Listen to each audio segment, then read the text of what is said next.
दोनों आपस में क्या है, सिमिलर है। सिमिलर है मतलब इनके जो एंगल्स होंगे वो भी तो आपस में क्या होने चाहिए, इक्वल होने चाहिए। होगा CA upon PA is equals to BC upon MP। ये तो बहुत आसान था, क्लियर है। अब मैं लेती हूँ यहाँ दो ट्राइंगल्स, एक तो मैं ले लेती हूँ ABD और दूसरा ले लेती हूँ CDE। ये जो दो ट्राइंगल बन रहे हैं, ये वाला पार्ट और इस वाले ट्राइंगल का part. Hello everyone, welcome to Arise Italian. My name is Lata Rawat and I'm your maths faculty. So triangle chapter हमने कवर कर लिया था थ्योरी पार्ट और हमने एक्सरसाइज भी स्टार्ट कर दी थी। आज है हमारा एक्सरसाइज का सेकंड पड़ाव, जिसमें हम बात करने वाले हैं सिमिलैरिटी ऑफ ट्राइंगल्स की जो क्राइटेरिया थी, ठीक है, criteria for the similarity of triangle. 3 theorems हमने पढ़ी थी, उसी पर बेस हमारे यहाँ पर क्वेश्चंस आने वाले हैं। ओके, चलिए स्टार्ट करते हैं। आज का जो फर्स्ट क्वेश्चन है, फर्स्ट क्वेश्चन क्या है यहाँ पर, in figure triangle ODC is similar to triangle OBA। जैसा कि आपको यहाँ डायग्राम में दिख रहा है, क्या लिखा हुआ है यहाँ पे, क्या बना हुआ है, यहाँ पे दो पैरेलल लाइंस दिख रही हैं और ये क्रॉस करके दिए हुए हैं। बोला गया है कि ODC जो है वो OBA के क्या है, सिमिलर है। मतलब दो ट्राइंगल आपको यहाँ दिखेंगे, ODC अपर वाला और ये नीचे वाला, तो ये दोनों क्या है, आपस में क्या है, सिमिलर है। ओके, ये गिवन है already. And angle BOC is 125 degree. BOC ये क्या है, 125 डिग्री है। And the angle CDO is 70 degree. CDO यहाँ पर अंदर वाला एंगल, ये कितने का है, 70 डिग्री का है। ओके, अब क्वेश्चन क्या है, बोला गया है कि हमें एंगल DOC, एंगल DCO और एंगल OAB इन तीनों को फाइंड करना है। ओके, इन तीनों की वैल्यू हमें यहाँ पर निकालनी। चलिए स्टार्ट करते हैं, निकालते हैं इनकी वैल्यू। फर्स्ट यहाँ पर जो मुझे दोनों ट्राइंगल दिए गए हैं, तो ये एंगल्स कहाँ पे, पहले हम उसको क्या कर देते हैं, यहाँ पर लोकेट करते हैं कि ये कहाँ पर है। DOC दैट मीन्स इस जगह पर, DCO इधर वाला, and OAB this. Okay, clear है बिल्कुल। चलिए स्टार्ट करें। अब आप यहाँ पर देखो, सबसे पहले यहाँ पर देख लो, इनके हम नाम दे देते हैं, इन एंगल्स के हम नेम देते हैं ताकि हमें ज्यादा आगे दिक्कत ना हो, बार बार हमें नेमिंग ना करनी पड़े। ये हो जाता है एंगल 1, ठीक है, इसको हम नाम दे देते हैं एंगल 2। ओके, और इसे हम नाम दे देते हैं एंगल 3। क्लियर है बिल्कुल, मैंने नेमिंग कर दी है। ये तो angle 1, angle 2 and this is angle 3। हम यहाँ पे लिख भी देते हैं, let angle DOC is equals to angle 2, angle DCO equals to angle 1 and angle OAB is equals to angle 3। Clear बिल्कुल, ठीक है। चलिए अब यहाँ पर ये दोनों सिमिलर है। अब आते हैं गिवन पार्ट पे। गिवन दैट हमें ये दिया हुआ है triangle ODC is similar to triangle OBA, यही दिया हुआ है।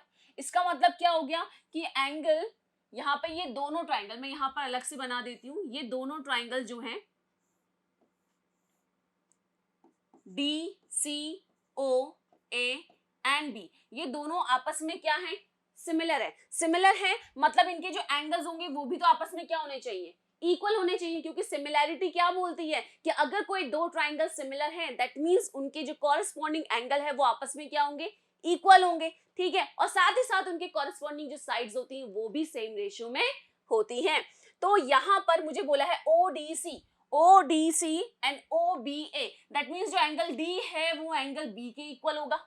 क्लियर है बिल्कुल यहाँ पर। तो एंगल यहाँ पर जो CDO है, CDO जो यहाँ पर ये एंगल मुझे ऑलरेडी दिया हुआ भी है, वो किसके इक्वल होगा, यहाँ पर angle ABO which is equal to the 70 degree. Okay, अगर ये 70 डिग्री है तो ये भी क्या होगा, 70 डिग्री, क्योंकि दोनों ट्राइंगल क्या है, सिमिलर है। ओके, नेक्स्ट यहाँ पर बोला गया है, अब यहाँ पर ये जो एंगल होंगे ये भी आपस में क्या होंगे, इक्वल होंगे। और यहाँ पे ये जो एंगल है C और यहाँ पर A, ये भी आपस में क्या होंगे, इक्वल, मतलब सारे कॉरेस्पॉन्डिंग एंगल आपस में इक्वल। तो मैं यहाँ लिख दूं एंगल, क्या लिखे हम, DOC, angle DOC is equal to angle AOB which is equal to, हमने नाम दिया हुआ है ऑलरेडी, एंगल 2 के नाम से हमने इसको लिखा हुआ है। एंड द लास्ट एंगल जो हमारे पास है यहाँ पर कौन सा एंगल है, DCO, angle DCO is equal to angle OAB which is equal to angle, नाम दिए हुए हैं एंगल 3 और एंगल 1, एंगल 3 और एंगल 1 दोनों आपस में क्या हो गए, इक्वल। देखो यहां से आराम से, तो अब मुझे 3 एंगल्स यहां पर नहीं फाइंड करने, मुझे यहां पे क्या फाइंड करने हैं, 2 ही एंगल फाइंड करने, क्योंकि ये दोनों आपस में क्या है, इक्वल है, क्योंकि ये सिमिलैरिटी ट्रायंगल से हमने प्रूव कर दिया। ओके, अब मुझे यहाँ पे सिर्फ 2 ही एंगल फाइंड करने, angle 2 and the angle 3। Okay, चलिए अब आगे देखिए, यहां पर आप देख रहे होंगे ये बाहर का जो एंगल है ये दिया हुआ है मुझे 125 डिग्री। अब यहां पर इस चीज को भूल जाओ, अब आते हैं यहां पर इंटरसेक्टिंग लाइंस पर। ओके, अब आप देखो कि अगर कोई दो लाइन इंटरसेक्ट होती हैं, ठीक है, तो ये वर्टिकली ऑपोजिट एंगल आपस में इक्वल होते हैं। दैट इज अगर ये 1 है ये 2 है तो ये आपस में क्या होंगे, इक्वल होंगे। मतलब ये भी एंगल 1 है तो ये भी एंगल क्या होगा, 1 होगा। ये एंगल 2 है तो ये भी एंगल क्या होगा, 2। यही होता है, ठीक है ना। जब भी दो लाइन इंटरसेक्ट कर रही है तो ऑपोजिट जो एंगल्स होते हैं वो आपस में क्या होते हैं, इक्वल होते हैं। अब ये 125 डिग्री है तो यहाँ ये भी तो 125 डिग्री होगा। क्लियर है बिल्कुल, ठीक है। मैं यहाँ पे इसको लिख देती हूँ कि अगर ये 125 डिग्री है तो ये भी क्या होगा, 125 डिग्री होगा। और अगर मैं कंप्लीट एंगल की बात करूं तो ये पूरा कंप्लीट एंगल कितना होता है, 360 डिग्री होता है। यही होता है कंप्लीट एंगल, क्या होता है, 360 डिग्री होता है। उसमें से 125 और 125 अगर मैं रिमूव कर दूं, अगर 125 कितना हो गया, 250। अगर मैं रिमूव कर देती हूं तो मुझे मिलता है 110। और 110 मतलब इसको, ये x और इसे भी मैं x मान लूं, मतलब ये 2x मिलाकर क्या हो जाएगा 110, और x की वैल्यू यहां पर आ जाएगी 2 5 10 and 2 5 10, that is 55 degree. That means कि यहां पर ये जो एंगल होगा वो क्या होगा, 55 डिग्री का। अगर ये 55 डिग्री है तो नीचे ये भी क्या होगा, 55 डिग्री का। क्लियर है बिल्कुल। सो मैं यहां से लिख सकती हूं, क्या लिख सकती हूं, सो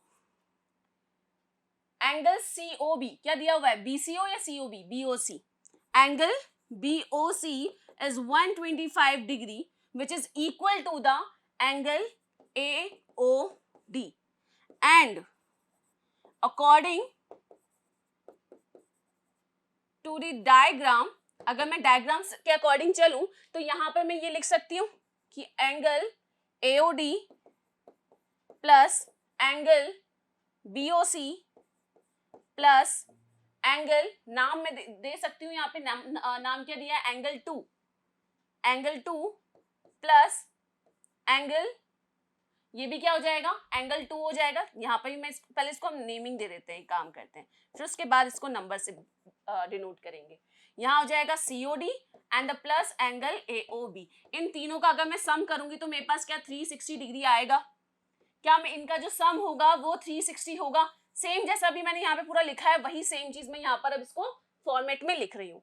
अब यहाँ देखो AOD और BOC ये दोनों क्या है आपस में 125 डिग्री है, तो मैं यहाँ लिख सकती हूँ ये तो हो जाएंगे दोनों मिला के 250 डिग्री, प्लस इनको मैं क्या बोल सकती हूँ, ट्वाइस ऑफ एंगल 2 लिखा जा सकता है COD और AOB को। COD को मैंने क्या माना था यहाँ पर, जो DOC और COD क्या माना था, angle 2 which is equal to the क्या हो जाएगा AOB, that is twice of angle 2। Okay, now अब यहां पर आ गया हमारे पास 360 डिग्री, और यहां से हम एंगल 2 की वैल्यू क्या ले सकते हैं, 55 डिग्री। वो बस जो कैलकुलेशन था बस मैंने यहाँ पे इसको डायरेक्टली लिख दिया। मतलब एंगल 2 हमारा क्या है, 55 डिग्री है। मतलब मुझे एक वैल्यू मिल गई, कौन सी वैल्यू मिल गई, COD, जो मुझे फाइंड करना था, ये कितना आ गया 55 डिग्री। ठीक है, तो एंगल 2 की वैल्यू क्या आ गई हमारे पास, 55 डिग्री। क्लियर हो गया। अब इन दोनों की वैल्यू भी तो फाइंड करनी है और इन दोनों की वैल्यू सेम है, ठीक है, तो मुझे सिर्फ एक ही वैल्यू फाइंड करनी है। चलो अब इसको फाइंड करते हैं। अब आप यहां देखो, अब आगे बढ़ते हैं। यहां पर इस ट्राइंगल की मैं बात करूं, ठीक है ना, किसी भी ट्राइंगल को ले लो ऊपर, इन ट्राइंगल मान के चलते हैं COD ट्राइंगल की मैं अगर ले रही हूं तो angle CDO plus angle OCD plus angle DOC, क्या ये मिलकर 180 डिग्री बनाएंगे, क्योंकि इंटीरियर एंगल्स का सम क्या होता है ट्राइंगल का, 180 डिग्री होता है। CDO मुझे मालूम है that is 70 degree, plus angle OCD, ये इसको मैंने एंगल 1 बोला हुआ है, इसको OCD लिख देते हैं हम, प्लस एंगल डीओसी, डीओसी अभी हमने फाइंड किया है, एंगल डीओसी क्या है हमारा 55 डिग्री है, तो मैं यहाँ पे सिंपल लिख सकती हूँ 55 डिग्री, क्लियर है, which is equal to 180 degree. अब इसको सिंपली सॉल्व कर देंगे और हमारे पास जो हमारा थर्ड एंगल है वो भी हमें मिल जाएगा। 70 प्लस 55 कितना हो जाएगा यहाँ पर 180 माइनस 5 और यहाँ 125 डिग्री, ओके 125 डिग्री है, 5 एंड 6 टू 12, ओके। अब आगे इसको सॉल्व कर दे तो 180 में से 10 में से 5 गए, यहाँ पे बच गया 5, 7 में से 2 गए तो बचा यहाँ पर 5, 55 डिग्री, क्लियर है बिल्कुल, ठीक है। दैट मीन्स कि ये वाला जो एंगल है हमारा ये भी कितना है 55 डिग्री, और अगर ये 55 डिग्री है तो ये भी क्या हो जाएगा 55 डिग्री, ओके सही किया है हमने बिल्कुल। 10 में से 5 गए 5, यहाँ बचा हमारे पास 7, 7 में से 2 गए तो 5 एंड देन 1 में से 1 गया 0। सो ये तीनों एंगल मेरे पास आ चुके हैं, इसकी वैल्यू तो हमारे पास आ गई 55 डिग्री और इन दोनों की वैल्यू भी क्या आ गई 55 डिग्री। इस तरीके से आप क्या करोगे, इसे सॉल्व करोगे। तो सिमिलैरिटी का यहाँ पे मेन इंपॉर्टेंट रोल है। अगर आपने सिमिलर नहीं किया, सिमिलैरिटी थी, इसी के साथ साथ हमने उससे क्या ले लिए बेनिफिट्स लिए कि भाई सिमिलर है तो ये चीजें लगेंगी, ये चीजें बहुत ज्यादा इंपॉर्टेंट है। ये पार्ट सिमिलैरिटी से रिलेटेड ये सारा पार्ट इंपॉर्टेंट है, उसके बाद आपकी नॉर्मल कैलकुलेशंस है, ओके। चलिए आगे बढ़ते हैं, नेक्स्ट क्वेश्चन देखिए यहाँ पर। In figure QR upon QS is equal to QT upon PR, ये QT है ना, चलिए QT नहीं है यहाँ पर QT है, ओके। अब यहाँ पर मुझे ये रिलेशन ऑलरेडी दिया हुआ है, okay, and angle 1 is equal to angle 2, जो एंगल 1 है वो एंगल 2 के इक्वल है, आपको दिख रहा होगा यहाँ एंगल 1 और यहाँ पर एंगल 2, ओके। मुझे शो करना है कि ट्राइंगल PQS जो है वो TQR की क्या है सिमिलर है, सिमिलर शो करना है, मतलब मुझे उसके क्या करना पड़ेगा। अब देखो सिमिलैरिटी के जो क्राइटेरिया थे उसमें कौन कौन से थे, एंगल एंगल और साइड साइड साइड और SAS सिमिलैरिटी, इन तीनों में से कोई एक मुझे उठाना है और इस पर अप्लाई करना है और आंसर आ जाएगा हमारा। सिमिलर प्रूफ करना है तो मतलब हम किसी से भी सिमिलर प्रूफ कर सकते हैं। 3 क्राइटेरिया आपके पास है, 3 क्राइटेरिया हमने पढ़े थे, उनमें से कुछ भी आप पिक कर सकते हो, ओके। कुछ भी पिक कर नहीं सकते हो, यहाँ पर जिसका रोल बनेगा ठीक है उसको हम यहाँ से ले लेंगे। चलिए तो हमें शो करना है भाई ये दोनों ट्राइंगल, तो ट्राइंगल कहाँ है पहले ये समझ लेते हैं। PQS ये छोटा वाला दिख रहा है आपको, PQS और TQR बड़ा वाला ट्राइंगल है। बट आप इन दोनों में नोटिस करो एंगल क्यों कॉमन है, दोनों में ही एंगल क्यों कॉमन है।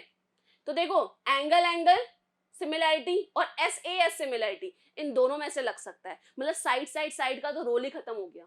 अब देखो 3 थे ना हमारे पास, तो साइड साइड साइड को आप हटा दो, अब कौन से बचे AA similarity and the SAS similarity, okay. इस तरीके से जल्दी जल्दी अपन सॉल्व करते जाएंगे, ओके। सो अब ये तो कंफर्म है भैया एंगल Q तो कॉमन है, दोनों में कॉमन है। चलिए करें क्या, हमें ये रिलेशन दिया हुआ है तो इस रिलेशन का कुछ फायदा उठाते हैं। क्या बोला गया है यहाँ पर, एंगल 1 और एंगल 2 भी इक्वल दिया हुआ है, ये 2 चीजें दी हुई है, okay. Now here angle 1 is equal to angle 2 in triangle, कौन से ट्राइंगल में है ये PQR,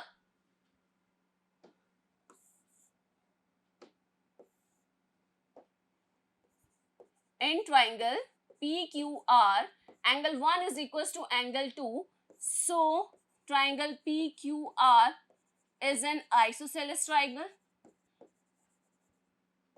क्या सही लिखा है मैंने, क्या बोला है कि अगर भाई देखो आइसोसेलेस ट्राइंगल क्या होती है, उसकी क्या प्रॉपर्टी होती है कि जो यहाँ पर दो जो एंगल्स होते हैं वो आपस में अगर इक्वल होते हैं तो उनकी साइड्स भी आपस में क्या होती हैं इक्वल होती हैं, एंगल्स के सामने वाले जो साइड्स होती हैं वो भी आपस में क्या होंगी इक्वल होंगी। आइसोसेलेस ट्राइंगल की प्रॉपर्टी पता होगा आपको, ठीक है, बेसिक चीज है। तो अगर ये ऐसा है सो क्या लिख सकती हूँ मैं यहाँ से कि जो PQ जो है वो PR के इक्वल है, PQ जो है वो PR के इक्वल है, ये मैंने यहां से ले चुकी हूं। This is the first equation. Now हमें गिवन क्या है, गिवन है हमें QR upon QS is equal to QT upon PR, यही गिवन है, ठीक है। अब बताओ ये है कहां पे, वो देखो QR कहां है, ये बड़ी वाली जो लेंथ है QR अपॉन QS ये हाफ वाली, ठीक है, एंड QT भी ऊपर जा रहा है लेकिन QP आना चाहिए ना नेक्स्ट, लेकिन उन्होंने क्या दिया है PR दिया है। पर मुझे पता है कि भाई जो PR है वो किसके इक्वल है QP के इक्वल है, मतलब PQ के इक्वल है, तो क्या मैं यहां से क्या लिख सकती हूँ इसको, QR upon QS is equals to QT upon QP। कहां से देखकर लिखा है मैंने, फ्रॉम फर्स्ट, क्योंकि हमने बोला है भाई PR की जगह ये PQ के इक्वल है, तो मैं PQ लिख सकती हूँ आराम से। क्लियर हुआ, ये समझ में आया यहाँ पर। अब आप यहाँ पर देखो, सिमिलैरिटी का सबसे पहले समझो। सिमिलैरिटी में मैंने क्या कहा था, यही तो कहा था, क्या था, दो साइड क्या होनी चाहिए, आपस में क्या होनी चाहिए, कॉरेस्पॉन्डिंग साइड्स भी आपस में क्या होती है, सेम रेशियो में होती है। अब इन दोनों ट्राइंगल को अलग अलग करके देखो अब, ठीक है, ये दो ट्राइंगल मैंने ले लिए, इनको आप अलग अलग करके देखो। ये तो हो गया हमारा PSQ और ये हो गया QTR। देखो Q और Q एंगल तो सेम है, दोनों में Q कॉमन है पहला, ठीक है, एंड यहां पर आपको रिलेशन भी दिख जाएगा QR अपॉन QS, मतलब QR इसका रिलेशन इससे, एंड QT एंड QT और ये QP इनका। तो अब आप देखो ये साइड एंगल साइड, सो मैं यहां फाइनली लिख सकती हूं, so in triangle QPS and triangle QTR, angle Q is equals to angle Q that is common, and next क्या है यहां पर जो मुझे दिया हुआ है,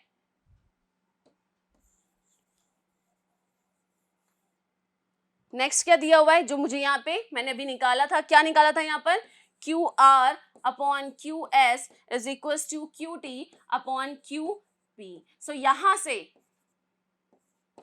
क्या लिखा जा सकता है, ट्राइंगल जो PQS है वो क्या है, सिमिलर टू है ट्राइंगल TQR, हैंस प्रूफ। यही तो था, by which criteria, by SAS criteria. Clear हुआ बिल्कुल, ठीक है ना, क्या निकाला, SAS side angle side. Clear हुआ, तो इस तरीके से इन दोनों से मैंने क्या कर दिया, SAS क्राइटेरिया से इन दोनों को यहाँ पर प्रूफ कर दिया। ओके, सो मेन यहाँ पर क्या था, मेन पॉइंट ये था कि भाई हमको जो रिलेशन दिया था वहां पे PR था, और PR तो यहाँ बीच में से पता नहीं कहां से आ चुका है, लेकिन अब उसको लिंक करना था। उसको लिंक कहां से किया हमने, आइसोसेलेस ट्राइंगल की ये दोनों साइड इक्वल होती हैं, ये मेन था। अगर इसको पकड़ लिया तो बाकी सारी चीजें आपकी आराम से हो जाएंगी। ओके, चलिए, सो सारे जितने भी क्वेश्चंस है ना उसमें कोई एक लूप होल होगा, एक ऐसा कनेक्टेड होगा, एक लिंक ऐसा होगा जिसको आपको ध्यान में रखना है। हर क्वेश्चन में कोई ना कोई एक ऐसा लिंक है, बाकी तो सारी कैलकुलेशन है, बाकी सब कुछ पढ़ा हुआ है हमने, लेकिन लिंक ढूंढना और उससे उसका यूज करना ये आना चाहिए आपको। ओके, चलिए अब क्वेश्चन नेक्स्ट देखिए, S and T are the points on side PR and QR of triangle PQR। Okay, यहां पर क्या बोला गया कि भाई एक ट्राइंगल है, चलिए ड्रॉ कर लेते हैं। PR एंड QR मतलब R कॉमन है, मान के चलते हैं भाई ये ट्राइंगल है। ओके, ये R, ये P and this is Q। S and T, PR पर तो S है, यहां पर है T।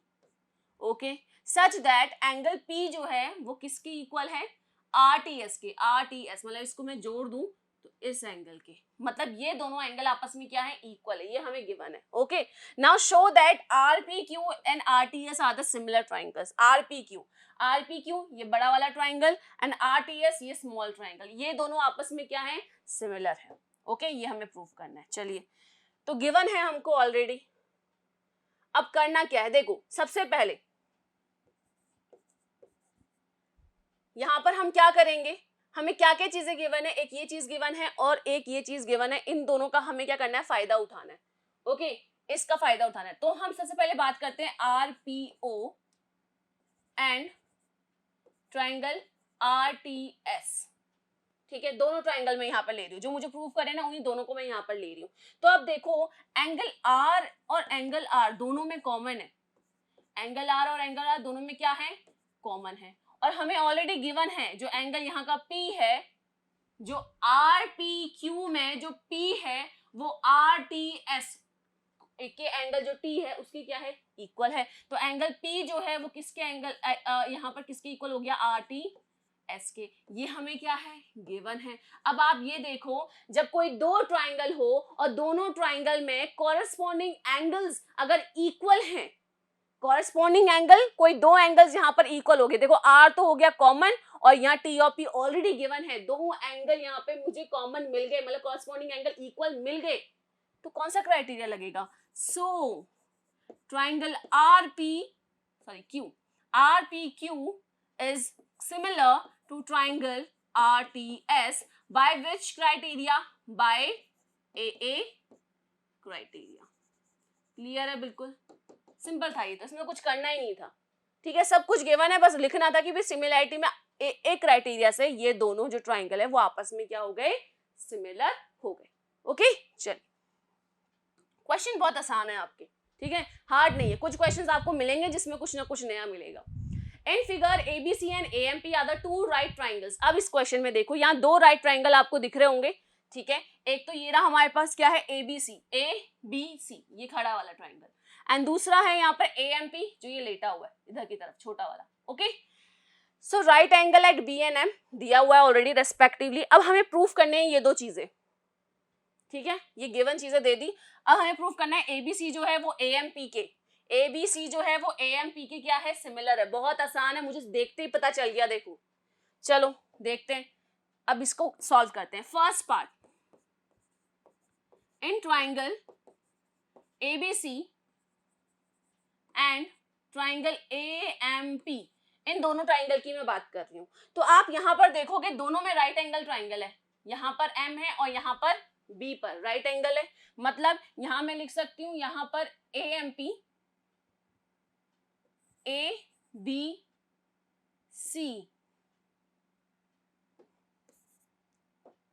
Angle ABC is equal to angle AMP which is equal to 90 degree, ठीक है, ये दोनों एंगल आपस में क्या है, इक्वल है क्योंकि 90 डिग्री है।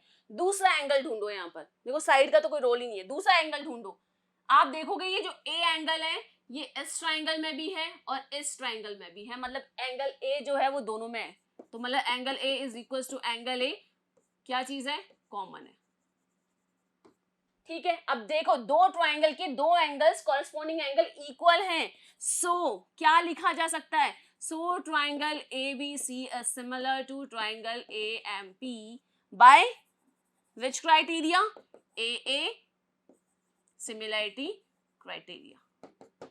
क्लियर हुआ? बिल्कुल, AA सिमिलैरिटी से मतलब एंगल क्राइटेरिया यहां पर मिल गया, तो ये हो गया हमारा प्रूफ फर्स्ट। अब आते हैं सेकंड में, अब मुझे पता है कि ये दोनों क्या है, ये तो मैंने प्रूफ कर दिया, ये दोनों क्या है, आपस में सिमिलर हैं, दोनों ट्राइंगल सिमिलर हैं, तो इसकी एक और प्रॉपर्टी होती है ना, अगर कोई दो ट्राइंगल सिमिलर हैं तो मैं क्या लिख सकती हूं, here triangle ABC is similar to triangle AMP, so क्या लिखा जा सकता है, तो इसकी जो कॉरस्पॉन्डिंग साइड्स होंगी वो भी तो क्या होंगी, सेम रेशियो में होगी, यही तो है ना, तो यहां पर मैं लिख सकती हूँ कि जो CA होगा वो किसके इक्वल होगा, CA जो होगा वो PA के होगा, CA upon PA is equals to BC upon MP। ये तो बहुत आसान था, क्लियर है, इस तरीके से हम इसे प्रूव कर सकते हैं। ये फर्स्ट प्रूव हो गया तो सेकंड आराम से हो जाएगा, ओके, क्योंकि क्या है, अगर ये ऐसा सिमिलर है तो ये तो भाई दिया हुआ है ऑलरेडी कि अगर ऐसा होता है तो ये होगा, ये होता है तो ऐसा होगा, ओके। चलिए, in figure E is a point on side CB produced of an isosceles triangle ABC with AB is equals to AC। क्या बोला गया है कि एक E पॉइंट प्रोड्यूस किया गया है CB साइड से, ठीक है, इस तरीके से किया है, और कौन से ट्राइंगल से, ABC ट्राइंगल से, और ABC क्या है, एक आइसोसेलेस ट्राइंगल है, मतलब ABC ये क्या है, एक आइसोसेलेस ट्राइंगल है, सो क्या लिखा जा सकता है, AB इज इक्वल्स टू क्या हो जाएगा, AC हो जाएगा, मतलब ये जो साइड है ये किसकी इक्वल है, इसकी इक्वल है, ऑलरेडी हमें क्या है यहाँ पर गिवन है। अच्छा, इसकी एक और प्रॉपर्टी है आइसोसेलेस ट्राइंगल की, क्या प्रॉपर्टी है कि जो साइड इक्वल होते हैं उसके ऑपोजिट जो एंगल्स होते हैं वो भी आपस में क्या होंगे, इक्वल, ओके। अब हमें क्या बोला गया है, ये दो परपेंडिकुलर दिए गए हैं, AD BC पर और EF AC पर, AD इस BC पर परपेंडिकुलर है, EF AC पे परपेंडिकुलर है, ओके। हमें प्रूफ करना है कि ये दो ट्राइंगल्स आपस में सिमिलर है, कौन कौन से दो ट्राइंगल, सबसे पहले तो इसको देख लेते हैं, ABD, AB और D ये ट्राइंगल, और दूसरा जो ट्राइंगल है वो है ECF, ये वाला ट्राइंगल, एक खड़ा है और एक लेटा हुआ है। ओके चलिए, तो सबसे पहले गिवन जो है हम उस पर डिस्कस करते हैं। Here ABC triangle ABC is an isosceles triangle. क्या है? एक आइसोसेलेस ट्राइंगल है। तो ये लिखा जा सकता है, गिवन है already, AB is equal to AC and साथ ही साथ angle ABD is equal to angle ACD होगा। ऑफ कोर्स सी बात है, ठीक है ना। ये वाला जो एंगल है ये किसके इक्वल होगा? इसके इक्वल होगा। मैं इसको यहाँ पे डायरेक्ट B और C भी लिखा जा सकता है, ठीक है। एंगल B जो होगा वो किसके इक्वल होगा? एंगल C के। Okay, this is the first equation. Now अब मुझे तो दोनों ट्राइंगल क्या करने हैं, जो सिमिलर प्रूफ करने हैं उस पर आते हैं। Now in triangle ABD and triangle ECF, अब आप देखो इन दोनों ट्राइंगल में 90 डिग्री बन रहा है। एक तो इस वाले में यहां बन रहा है और इस वाले में यहां बन रहा है। ओके, तो EFC is equal to angle ADB बन रहा है। क्लियर है? बिल्कुल। क्या है ये? क्यों इक्वल है? क्योंकि ये दोनों 90 डिग्री के। दूसरा मैं ये बोल सकती हूँ जो एंगल B है वो किसकी इक्वल है? एंगल C के। ये फ्रॉम फर्स्ट हम इक्वेशन से लिख सकते हैं, क्योंकि ये एक आइसोसेलेस ट्राइंगल है, ऑपोजिट एंगल्स आपस में इक्वल होते हैं, तो ये आ गया। अब देखो दो ट्राइंगल है जिनको मुझे सिमिलर प्रूफ करना था, और उस सिमिलरिटी में मैंने क्या प्रूफ कर दी कि दोनों जो उनके कॉरेस्पॉन्डिंग एंगल्स हैं वो आपस में क्या है? इक्वल हैं। तो बस हो गया ना प्रूफ। किस सिमिलैरिटी क्राइटेरिया से? ए सिमिलैरिटी क्राइटेरिया से। So triangle ABD is similar to triangle ECF by AA similarity. Clear है? क्लियर है? बिल्कुल। तो यहां पर इस तरीके से दो एंगल्स के थ्रू हमने AA सिमिलैरिटी से ये दोनों ट्राइंगल क्या कर दिए? सिमिलर प्रूफ कर दिए। ओके, यहाँ डायग्राम देख के क्वेश्चन पढ़ के ना बहुत ज्यादा ऐसा लगता है कि क्या क्या करना पड़ेगा, लेकिन जब इसको सॉल्यूशन पर आप आओगे ना तो चुटकियों में इसके सॉल्यूशन, कुछ नहीं करना है, बस आपके कॉन्सेप्ट क्लियर होने चाहिए कि कहाँ पे हमें क्या यूज करना है। So, लिखा गया है sides AB and AC and median AD of a triangle ABC are respectively proportional to the sides of PQ, PR and the median PM of another triangle PQR. तो यहाँ पे दो ट्राइंगल्स की बात की गई है, चलो ड्रॉ कर लेते हैं। दो ट्राइंगल्स की यहाँ पर बात की है तो मैं एक ट्राइंगल ले लेती हूँ यहाँ पर ABC और दूसरा ट्राइंगल मैं यहाँ पर ले लेती हूँ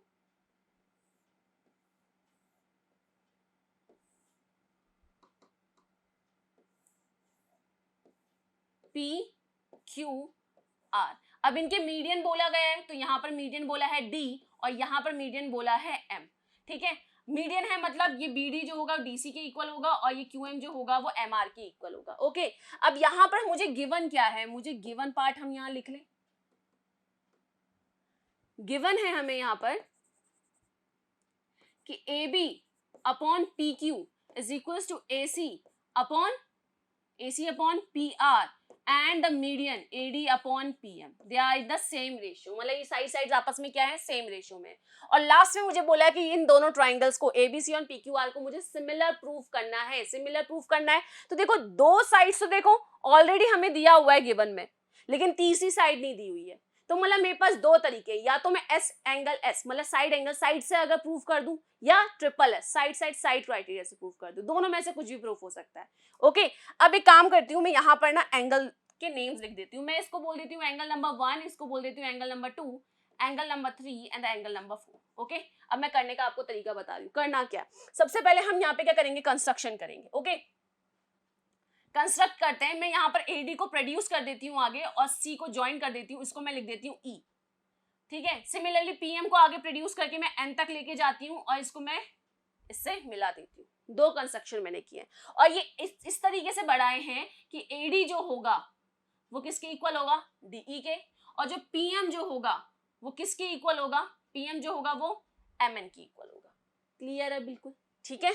यहाँ पर PM जो होगा वो MN के इक्वल होगा। सो यहाँ पर मेरा कंस्ट्रक्शन यहाँ पर आ जाएगा। मैंने क्या कंस्ट्रक्ट किया है यहाँ पर कि मैंने यहाँ पर प्रोड्यूस किया, किसको प्रोड्यूस कर दिया? AD and PM। कहां तक प्रोड्यूस किया? to E and N respectively, so that किस तरीके से किया कि जो AD होगा वो इक्वल होगा DE के एंड जो PM होगा वो इक्वल होगा MN के. This is first equation and this is second equation. Clear है बिल्कुल. ठीक है, मैंने ये कंस्ट्रक्शन यहाँ पे कर दिया. अब मैं लेती हूँ यहाँ दो ट्राइंगल्स. एक तो मैं ले लेती हूँ ABD और दूसरा ले लेती हूँ CDE. ये जो दो ट्राइंगल बन रहे हैं, ये वाला पार्ट और इस वाले ट्राइंगल का पार्ट. ठीक है, इन दोनों ट्राइंगल की मैं बात कर रही हूँ. Now triangle ADE and triangle CDE. तो आप यहां पर देखोगे कि ये दोनों साइड कौन सी, AD और DE, ये इक्वल है. साइड AD जो है वो DE के इक्वल है. कहां से? फ्रॉम द सेकेंड इक्वेशन हमने माना हुआ है. ठीक है, दूसरा यहां पर BD एंड DC इक्वल है. सही है. यहां पर ABD, मैंने यहां पे ट्राइंगल गलत लिया हुआ है,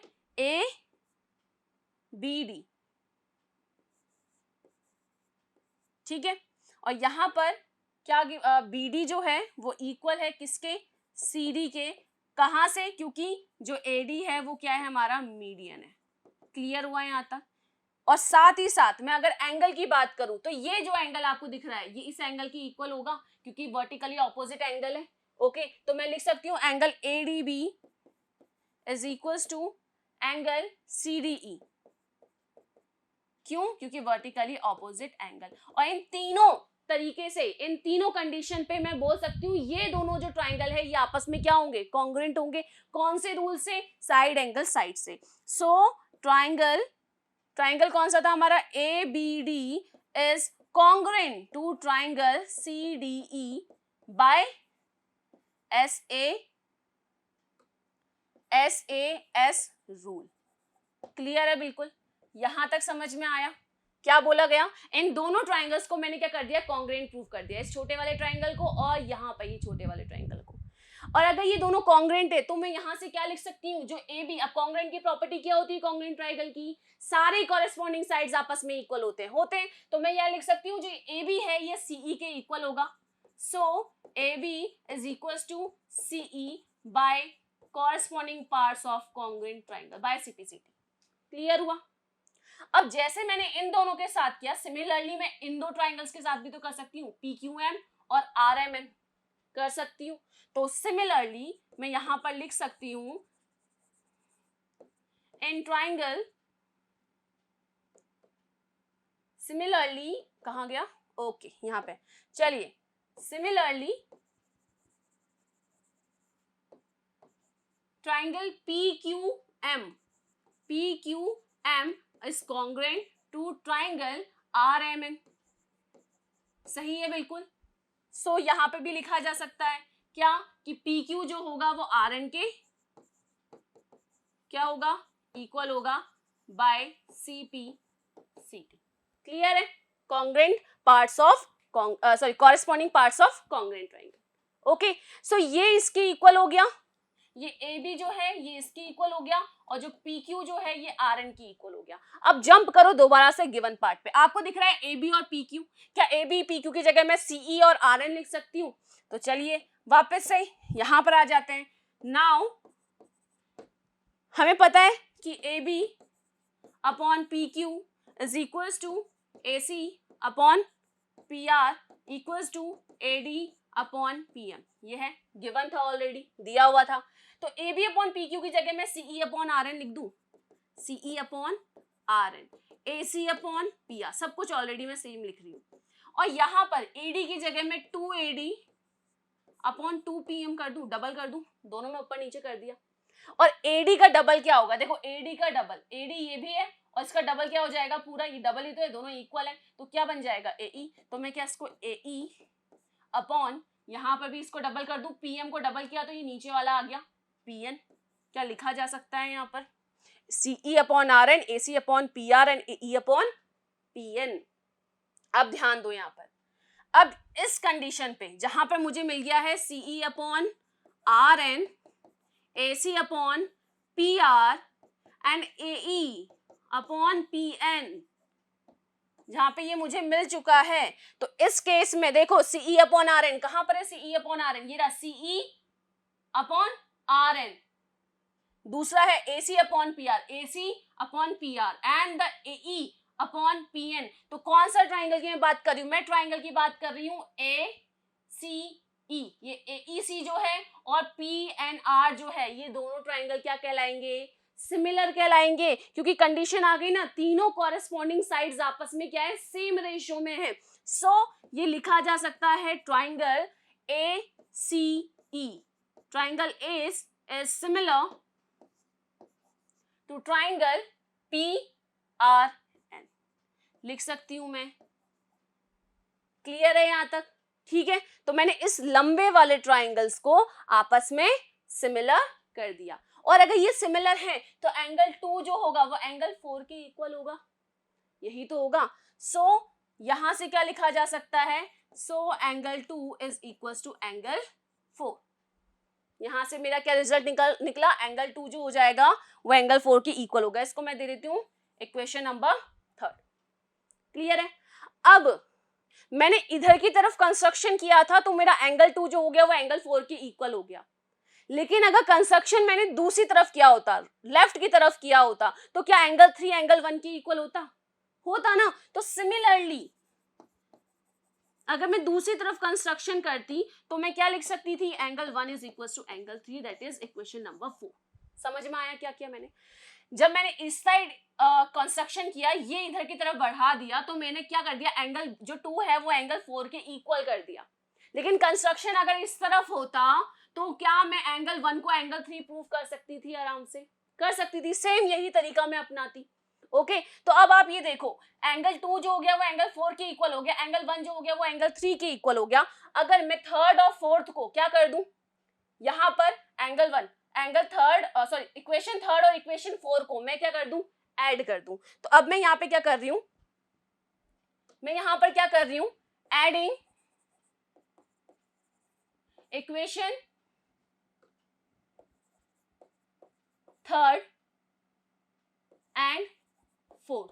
तो angle 1 plus angle 2 equal to क्या हो जाता है, एंगल 3 प्लस एंगल 4। तो यहां पर ये पूरा एंगल A बन जाता और ये एंगल P बन जाता। एंड वी नो, ये तो ऑलरेडी हमें दिया हुआ है, AB upon PQ equals to AC upon PR। ये दोनों कंडीशन मुझे मिल गई, एंगल भी क्या हो गए, कॉरेस्पॉन्डिंग हो गए, यही तो था ABC and this is PQR।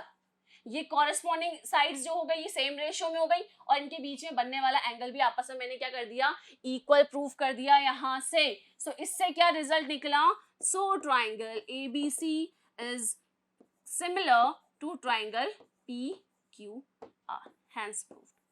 Clear है। इस तरीके से ये होगा, थोड़ा सा बड़ा है, थोड़ा सा अगर प्रैक्टिस आप करोगे ना, 1-2 बार इस क्वेश्चन को कर दिया ना, तो आपको ये समझ में आ जाएगा कि हुआ क्या है। ठीक है, थोड़ा सा हमने इधर ट्राइंगल लिया, वो ट्राइंगल लिया, लेकिन मैक्सिमम 2 बार, मैं बोल रही हूं आपसे, 2 बार अपने आप इसको अगर आपने कर दिया तो ये क्वेश्चन आपको बिल्कुल रट जाएगा। ठीक है ना, कुछ डिफिकल्ट नहीं है, देखने में लग रहा है बट है नहीं। ओके चलिए, सो ये कुछ क्वेश्चंस हमने करे, एनसीईआरटी के सारे कॉन्सेप्ट्स को हमने यहाँ पे कवर किया है, जितने भी हमने टॉपिक पढ़े थे। ओके सो ये एक्सरसाइज, ये वीडियो आपकी यहीं पर एंड होती है। मिलते हैं नेक्स्ट क्लास में और एक धमाकेदार नए चैप्टर के साथ। Thank you.